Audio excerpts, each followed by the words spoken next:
Imagine standing at the edge of a cliff and the world spread out before you. Do you step back in fear or spread your wings and soar? Today, we forge the iron will that turns boys into men. This is your hero's journey. Welcome to the man's path. Gentlemen, welcome to the man's path. Today we're diving deep into what it truly means to be a man in today's world. It's a question that's plagued societies for millennia, but today we're cutting through the noise. We're not here to conform to society's ever-changing expectations. We're here to uncover timeless truths about duty, strength, and wisdom. We'll be drawing wisdom from the Stoic philosophers, men who thousands of years ago grappled with the same questions we face today. Their insights have guided emperors, warriors, and leaders throughout history. But make no mistake, this isn't a history lesson. This is about you, right here, right now. By the end of our journey today, you'll understand your path as a man better. You'll be equipped with practical wisdom to face life's challenges head-on. So, are you ready to step into your power? Let's begin. The forge of adversity. Just as this molten metal is shaped by intense heat and pressure, a man's character is forged in the fires of adversity. Being a good man is easy when life is smooth sailing, but your true metal, that's revealed when you're up against the ropes. Take Marcus Aurelius, one of Rome's greatest emperors. During his reign, the empire was ravaged by the Antonine Plague. Millions died. The economy crumbled. Yet in the face of this catastrophe, Marcus wrote, "You have power over your mind, not outside events. Realize this, and you will find strength." Marcus understood a fundamental truth. We can't control what happens to us, but we have absolute control over how we respond. When you face a challenge, do you crumble like a house of cards or stand firm like a mountain? The choice is yours, and that choice defines you as a man. But here's the kicker, gents. Adversity isn't just something to endure. It's an opportunity. Every challenge you face is a chance to grow stronger and become more resilient and capable. So the next time life throws you a curveball, remember this: you're not being punished. You're being initiated. Embrace the challenge. Learn from it. Grow through it. Because on the other side of that struggle, that's where you'll find the man you're meant to be. Now that we understand how adversity shapes us, let's explore the core virtues that define true manhood. The pillars of manhood. Gentlemen, if manhood were a temple, it would stand on 4 unshakable pillars. These aren't just abstract concepts. They're the load-bearing walls of your character. First, we have courage. Not the absence of fear, but the will to act despite it. It's stepping into the arena of life, knowing you might get knocked down, but being willing to get back up every single time. It's the firefighter charging into a burning building when every instinct screams to run the other way. It's you facing your fears head-on, whether that's asking for a promotion, standing up for what's right, or admitting when you're wrong. Next is integrity. This is the alignment between your words and your actions. It's doing the right thing, even when no one's watching. As Marcus Aurelius said, "Waste no more time arguing about what a good man should be. Be one." Your integrity is your word made flesh. It's the promise you keep to yourself about who you are and what you stand for. The third pillar is resilience. Life will knock you down, that's a guarantee. Resilience is your ability to get back up, dust yourself off, and keep moving forward. It's the athlete who suffers a career-threatening injury, endures months of grueling rehabilitation, and comes back stronger than ever. It's you, facing setbacks and failures not as endpoints, but as stepping stones to your goals. Finally, we have compassion. Some might be surprised to see this here, but make no mistake. Compassion is strength, not weakness. It's the power to see the humanity in others, lend a hand to those in need, and be a pillar of support for your loved ones. As Seneca, another Stoic philosopher, said, "Wherever there is a human being, there is an opportunity for kindness, courage, integrity, resilience, and compassion." These are the pillars of manhood. They're not innate. They're skills to be developed, muscles to be strengthened. So ask yourself, how solid are your pillars? Which ones need reinforcing? Remember, true strength isn't about dominating others, but mastering yourself. The first and greatest victory is to conquer yourself. Plato.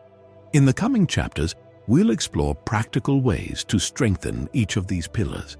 But for now, take a moment to reflect on these 4 virtues. How can you embody them more fully in your daily life?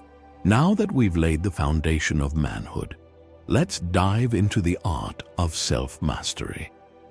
The art of self-mastery. Gentlemen, welcome to the ultimate battlefield, the one between your ears. The art of self-mastery is the key to unlocking your full potential as a man. The Stoic philosopher Epictetus once said, "No man is free who is not master of himself." Think about that for a moment. You can have all the money and all the power in the world, but if you can't control your thoughts and actions, are you truly free? Self-mastery is about taking the reins of your life. It's about responding rather than reacting. It's the difference between being a leaf blown about by the wind and being the tree that stands firm against the storm. But here's the thing. Self-mastery isn't about suppressing your emotions or denying your desires. It's about understanding, channeling, and using them as fuel rather than letting them use you. One of the most powerful tools in pursuing self-mastery is understanding what Epictetus called the dichotomy of control. Here's how it works. Imagine 2 circles. One is inner and the other is outer. In this inner circle, we have things we can directly control: our thoughts, our actions, our responses to events. And in this outer circle, we have everything else: other people's actions, the weather, the economy, the past. True self-mastery comes from focusing your energy on that inner circle. You can't control whether you get stuck in traffic, but you can control how you respond to it. You can't control whether someone insults you, but you can control whether you let it ruin your day. So how do we develop this self-mastery? It starts with mindfulness. Take a few minutes each day to sit quietly and observe your thoughts. Don't judge or try to change them. Watch them come and go. Next, keep a journal. At the end of each day, reflect on your actions. Where did you exercise self-control? Where did you let your emotions get the better of you? What can you improve tomorrow? Practice delayed gratification. Next time you're about to indulge in something, whether it's a drink, a purchase, or even checking your phone, pause. Ask yourself, do I really need this right now? Sometimes the answer will be yes, and that's fine. But often, you'll find you can do without it. He who conquers himself is the mightiest warrior. Confucius. Remember, self-mastery is a lifelong journey. You won't achieve it overnight, but every time you choose discipline over impulse and respond with reason rather than emotion, you're taking a step on that journey. So, gentlemen, I challenge you. For the next week, focus on your circle of control. When something frustrates you, ask yourself, is this something I can control?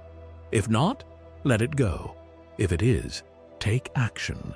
You'll be amazed at how this simple shift can transform your life. The warrior's mind.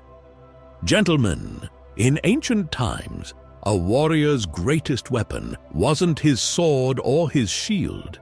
It was his mind. Today, we're not facing enemies on the battlefield, but we're still warriors in our own right. Our battles are fought in boardrooms, relationships, and most importantly, within ourselves. The warrior's mind is about developing mental toughness. It's about standing firm when life tries to knock you down. It's about pushing forward when every fiber of your being screams to give up. Epictetus, a Stoic philosopher who began life as an enslaved person and ended it as one of the most respected teachers in Rome, said, "It's not what happens to you, but how you react to it that matters." This is the essence of the warrior's mind. You can't always control your circumstances, but you can always control your response. So, how do we cultivate this mental toughness? Let me share 3 key strategies with you. First, embrace discomfort. Growth happens outside your comfort zone. Start small. Take cold showers, fast for a day, and push yourself harder in your workouts. Train your mind to be comfortable with being uncomfortable. Remember, discomfort is temporary, but the strength you gain lasts forever.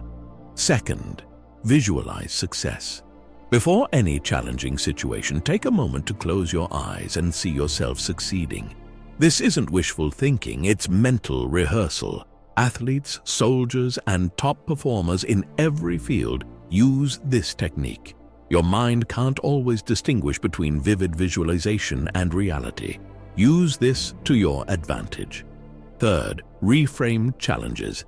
Every obstacle is an opportunity in disguise. Lost your job? It's a chance to pursue your passion. Relationship ended? It's an opportunity for growth and self-discovery. Take inspiration from Cato the Younger, a Roman statesman known for his unwavering principles. When faced with the collapse of the Roman Republic, he didn't see defeat. He saw a chance to stand for his values, even in the face of overwhelming odds. The impediment to action advances action. What stands in the way becomes the way. Marcus Aurelius. This quote from Marcus Aurelius sums it up perfectly. The obstacle isn't in your way, it is the way. Developing the warrior's mind isn't about being fearless. It's about feeling the fear and pushing forward anyway. It's about viewing life's challenges not as burdens, but as opportunities to prove your mettle. So the next time you face a daunting task, a difficult conversation, or a personal setback, remember, you have the mind of a warrior. You have the strength to face any challenge. You have the power to turn obstacles into opportunities. The Gentleman's Code. Gentlemen, we've forged the warrior's mind. But true strength isn't just about conquering challenges. It's about how we carry ourselves in victory and defeat. Enter the Gentleman's Code, the art of balancing power with grace and strength with respect. In today's world, being a gentleman might seem old-fashioned, but make no mistake, it's more crucial now than ever. It's about having the strength to be kind, the courage to be vulnerable, and the wisdom to know when to stand firm and when to yield. At the core of the Gentleman's Code is respect, for others and for yourself.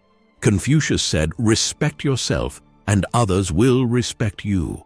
It's a simple principle, but the foundation of all positive relationships. Respect isn't just about grand gestures. It's in the small things. Holding a door, listening attentively, keeping your word. These small acts of courtesy aren't signs of weakness. They're displays of strength and self-assurance. Next, we have honor. Honor isn't just an abstract concept. It's a practical guide for decision-making. When faced with a tough choice, ask yourself, is this honorable? Would I be proud to have my actions known? Consider Cincinnatus, a Roman statesman. Twice he was given absolute power to save Rome from crisis. Both times he voluntarily relinquished that power once the job was done. That's honor in action. But being a gentleman doesn't mean being a pushover. It's about being assertive without being aggressive. It's standing up for what's right, speaking your truth, but doing so with respect and dignity. When you disagree with someone, attack the idea, not the person. Use I statements to express your feelings without blaming them. I feel frustrated when is much more effective than you always. The true gentleman is subtly poised between an inner toughness and outward reserve. Paul Fussell. This balance is key. You can be strong without being harsh and confident without being arrogant. And here's a truth many miss. It takes strength to admit you're wrong. A true gentleman isn't afraid to apologize to show vulnerability. It's not a sign of weakness. It's a sign of integrity and self-awareness. The gentleman's code isn't about adhering to outdated rules of etiquette. It's about being the best version of yourself, treating others with respect, and navigating the world with honor and dignity. So, I challenge you. In your interactions this week, consciously embody the gentleman's code. Be respectful, even to those who may not deserve it. Stand firm in your principles, but be open to other perspectives. Be the man others look up to, not because they fear you, but because they respect you. The Legacy Builder. We've come to our final chapter. We've forged our character, honed our minds, and refined our conduct. Now, it's time to look beyond ourselves and consider the mark we'll leave on this world. This is where we become legacy builders. What we do now echoes in eternity. Marcus Aurelius. These words from Marcus Aurelius remind us that our actions today shape the world of tomorrow. Your legacy isn't just what you leave behind when you're gone. It's the impact you make every single day. But here's the thing about legacy. It's not about glory or recognition. It's about contribution. It's about improving the world because you were in it. Think about legacy in three expanding circles: family, community, and society. First, family. This is where your legacy begins. It's in the values you instill in your children, the support you provide to your partner, and the respect you show your parents. It's in the moments of laughter, the shoulders offered in times of tears, the traditions you create and uphold. Next, we have community. This is where you extend your influence beyond your immediate circle. Volunteer at a local charity. Mentor a young person. Be active in your neighborhood. Small acts of service can create ripples that extend far beyond what you can see. Finally, society. This might seem daunting, but global change starts with individual action. Support causes you to believe in. Use your skills to solve problems. Stand up for what's right, even when it's not popular. Consider again the story of Cincinnatus. He didn't seek power or glory. He simply answered the call of duty when his society needed him. And in doing so, he left a legacy that we still talk about today, thousands of years later. Building a legacy isn't about grand, heroic gestures. It's about consistent, positive action over time. It's about living your values every day, in every interaction. There's a proverb that says, "A society grows great when old men plant trees, whose shade they know they shall never sit in." This is the essence of legacy thinking. It's about creating value that extends beyond your own life. So, I challenge you. Think about the legacy you want to leave. How do you want to be remembered? What mark do you want to make on the world? Then, start living that legacy today. Be the man you want to be remembered as. The true meaning of life is to plant trees under whose shade you do not expect to sit. Nelson Henderson. Remember, every interaction is a chance to build your legacy. Every choice is a brick in the monument of your life. Build it with intention, build it with purpose, build it to last. Gentlemen, we've come to the end of our journey, but in many ways this is just the beginning. We've explored the forge of adversity, the pillars of manhood, the art of self-mastery, the warrior's mind, the gentleman's code, and the path of the legacy builder. We've learned that true strength comes not from dominating others, but from mastering ourselves.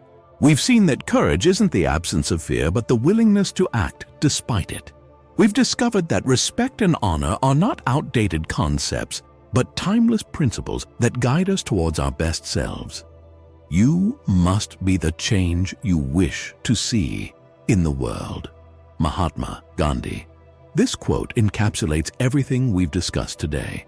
Your duty as a man isn't just to exist in the world, but to actively shape it for the better. So, what now? I challenge you to reflect on what you've learned today. Ask yourself, 1. How can I embrace adversity as an opportunity for growth? 2. Which of the 4 pillars of manhood do I need to strengthen? 3. How can I practice self-mastery in my daily life? 4. Where can I apply the warrior's mind to overcome my challenges? 5. How can I better embody the gentleman's code in my interactions? 6. What legacy do I want to build, starting today? These aren't just rhetorical questions. Take the time to answer them. Write down your thoughts. Create an action plan. Remember, being a man isn't about fitting into someone else's mold. It's about becoming the best version of yourself and using that strength to impact the world positively. Thank you for joining me on the Man's Path. I hope you found value in our journey together. If you have, please like this video and share it with someone who might benefit. In the comments below, I'd love to hear your thoughts. What resonated with you? What challenges are you facing in your journey as a man? And if you're hungry for more, stay tuned. Our next video will dive deeper into practical strategies for building resilience in adversity. Until then, stand tall, stay strong, and never stop growing. Remember, your path to becoming a better man starts now.